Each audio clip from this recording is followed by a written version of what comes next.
Ma'am. Our next testifier will be Miss Donna Keawe, representing Aunty Tutsi Pelehulani, the Vice President of Ohana o Kalapana, speaking in support of Resolution number 4213 and Communication 87, and then she will move on in support of Bill number 333 afterwards. First of all, I want to thank all of you council members today for hearing our testimony. And I'm going to read a testimony in support of Resolution 4213. Thank you, Brenda Ford, for bringing this up for us. And I appreciate all your support, Brenda. I wish I could be there to see you personally. This testimony is from Aunty Tutsi Pelehulani. Aloha Council Chairman and members of our County Council. My name is Aunty Tutsi Pelehulani, and I am writing this testimony against Act 97, allowing drilling of geothermal on our Aina. Despite of the fact that many people have consistently voted against geothermal drilling, and despite the fact that other alternative energy methods have been shown to be effective, that mentality of doing what one wants to do, despite the fact that many have offered other solutions, is plain greed and the need to be in control, not the will of the people. Development of hotels and resorts in our beloved Kalapana was shoved down the throats of our Ohana by people like you in the county council.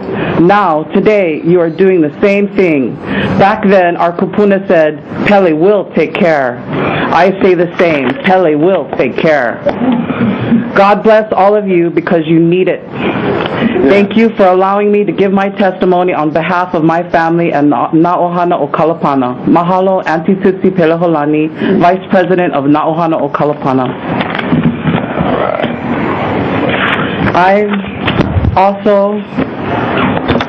My name is Donna Keawe, and I am here to speak for Moku o Keawe, for the trees, the land, the birds, the sea, all the ones that cannot be here today. Resolution 4213, I support it, and I'm asking you humbly to repeal Act 97. First of all, from what I understand, no other geothermal plant in the United States or anywhere is built within 10 miles of residential areas. This geothermal plant is built within 3 miles of our school. There have been no health studies done to prove that with this technology, there have been no environmental impact statements done. And now you want to let drilling happen anywhere in Hawaii? Why don't you build one next to the Hyatt or the Hilton Waikoloa, or one right in Waikiki, or maybe next to the Veterans Cemetery? Why do you put these dangerous things in our community so close to where people live? Today, there are almost 100 people outside. You can't see them, but there are a lot of people here that are in support of Resolution 4213. And so I'm asking you, please, to repeal this Act 97. Thank you. You move on to Bill 333? Yes. Okay, go for it. I'd also like to talk to the council about... Hold on just a moment. Yes, ma'am? Oh. Is this on a different resolution? Yeah, she's moving to Bill 333 now. Okay, thank you very much. Okay, go for it, sorry. I'm here also to talk about Bill 33, which creates a commission on this island. Right now, most of the decisions are made in Honolulu, and I'm asking the council, just like I did last month in Kona, to make a commission here on Hawaii Island so that we can deal with our own Hawaiian cultural rights, and also to add our iwi into it. We'd like this commission here so that we, the people of Hawaii Island, Moku o Keawe, can make decisions for our island.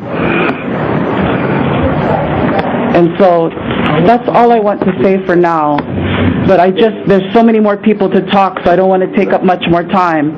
But I want to thank all of you for listening to my testimony today. And please support Bill 33. And also, please repeal Act 97. Mahalo. Thank you, ma'am. Thank you very much.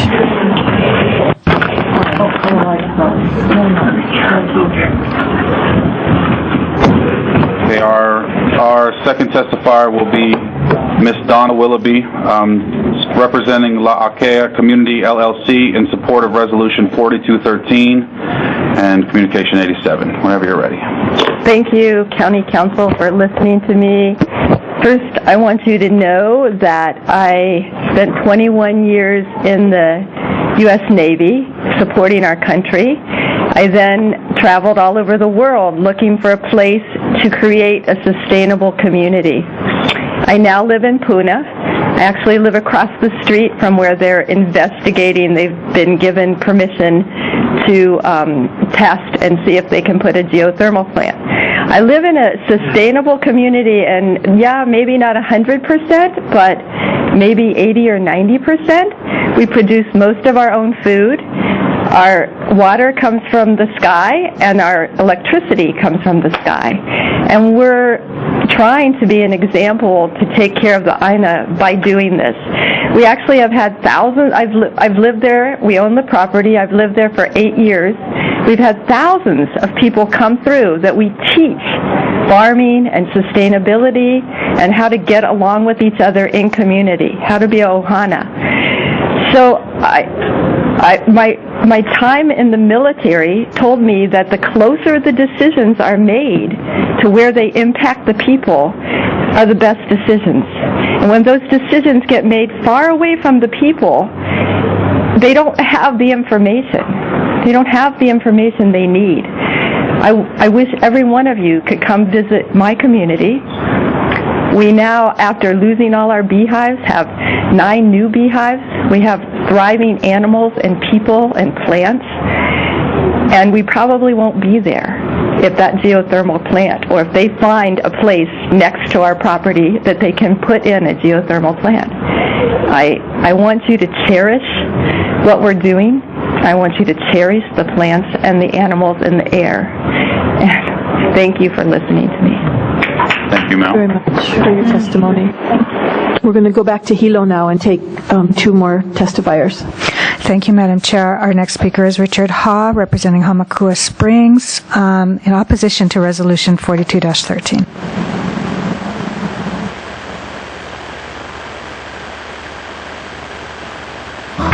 You may go ahead. Hello, council people. I'm testifying against 4213.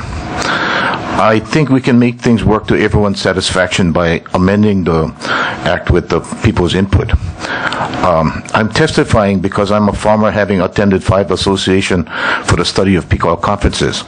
Most of the time I was the only person from Hawaii there. And the world has been using 2 to 3 times the amount of oil as it had been finding, and it's been doing that for 30 or so years. It is a finite resource.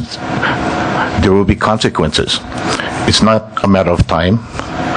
It's not a matter of if. It's a matter of when. At this last conference, an economic report was done by the economic research team from the International Monetary Fund. They modeled 5 declining oil scenarios. They found that under declining oil at 1% to 4%, when oil price exceeds $200 per barrel, they could not model it anymore. It would be uncharted waters. At the conclusion, it said, when 2 of the 3 following conditions are not met, then all bets are off. Well, number 1 is if the minimum amount of oil necessary to maintain infrastructure is not met. Number 2, or a minimum amount of oil necessary to maintain essential technology is not met. Or if the relationship of supply and demand exceeds 1 to 1, and oil price rises faster than supply, if 2 or more of these issues occur simultaneously, the results could be dramatic to downright implausible. Now, those words in an economic report is very worrisome. That's not your normal words. Some people describe it as the doomsday scenario. And it's especially worrisome for us living out here in the middle of the ocean.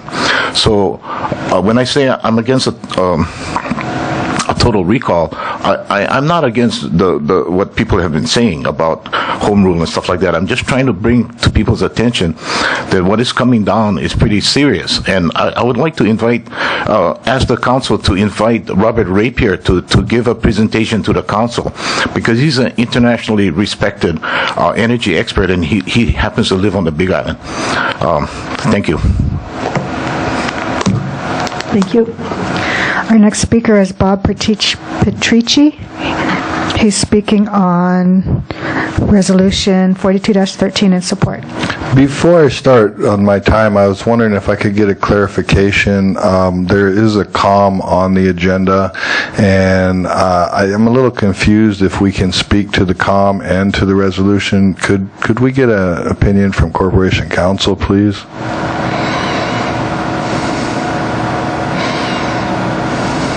Thank you. Could you tell us which item you're referring to? I'm referring to COM 87 and Resolution 42-13.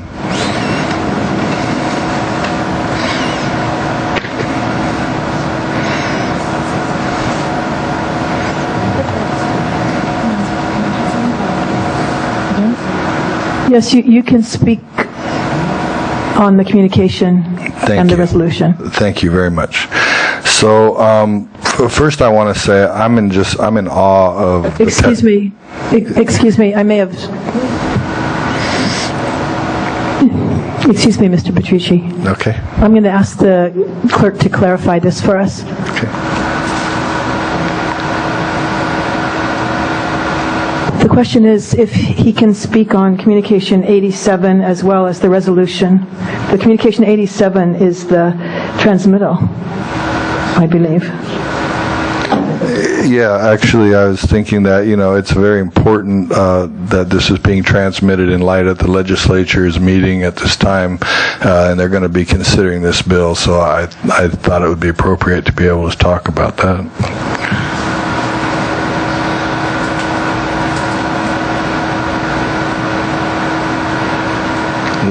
Did I get an answer? Okay. Excuse me, if you'd like to... Point of order. Could we take a... okay, we take a 1 minute recess, sorry. Okay.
Okay, thank you. I'm calling the meeting back to order. Mr. Petricci, I'm going to give you your 3 minutes on this one item. We do not normally allow extra time for the transmittal letter. Okay, thank you. So I do want to say I'm in absolute awe of all the testimony we've heard today from Harry Kim, Jeff Last, Jim Albertini, and so on. It's really heartening for me to see the community turning out to participate in our government. It is a little frustrating with some of the rules that we have at the council that make it very difficult for us to try to participate. As example, Harry Kim wasn't able to really be able to express himself as we thought he should after driving all the way to Kona. So the last council was very inclusive. It was a very, they really went out of their way to try to encourage public participation, and I hope this council will note that we have 100 people probably that turned out, most of them in Pahoa today, that want to be part of this process, and I hope you'll find a way to allow that to happen. So I live next to I've sold one house to get away from PGV, and I bought another place, and now one of the parcels that are designated for future development is behind my property, the new property, and I am on solar. I am sustainable. I grow most of my own food, and we could show you guys how to do this. In all due respect with Mr. Ha, we can get off oil much faster with solar water heaters, solar electric, independent systems, and for much less. We got to decentralize the grid. The majority of the cost that we pay for electricity, whether it's geothermal, wind, or whatever it is to transmit it. It's through the grid. That's an antiquated technology. It maintains the monopoly. The real bottom line of all this is we have corporations at the state capitol that are funding these type of things. And Mr. Ha has investments in geothermal development, so he has an interest. I have an interest in my health and my community and what I want to see. A lifestyle that I want to be preserved. Act 97 will destroy a lifestyle. We have lost so much already. I was in Honolulu at the legislature, and I can't believe what we've lost as far as lifestyle, and I don't want to see that happen everywhere. We should have some places that we don't have to deal with that, and so we need a process to be able to participate and have environmental reviews. We have worked for many, many years to get these things in place, and now to just swipe them away with a sign of a pen, all those years of hard work to get environmental assessments and community participation at the county level gone because it's in the interest of development. And, let's take the PGV plan as an example. Between 91 and 99, they had 19 declared civil defense emergencies. In 2004, they blew up a pentane plant thing and 3,000 gallons and burned a generator. They just had a reinjection well rupture. So if you look at that, there's no power plant in the history of Hawaii that has had anywhere near the kind of problems that they've had at that PGV power plant. And what does the state legislature do with Act 97? They take away. They make it even worse. They take away. We have no oversight. If you look in the paper when they blew up that pentane thing, PGV says, "Oh, there's no problem." There wasn't the EPA. Where was the Department of Health? Where was Civil Defense? Where is anybody? If you look at any accident, the most recent accident where they ruptured a reinjection well, that's supposed to be overseen by EPA. Where's EPA investigation? No, PGV comes in the paper and they say, "We didn't have a leak." You know why? They're policing themselves.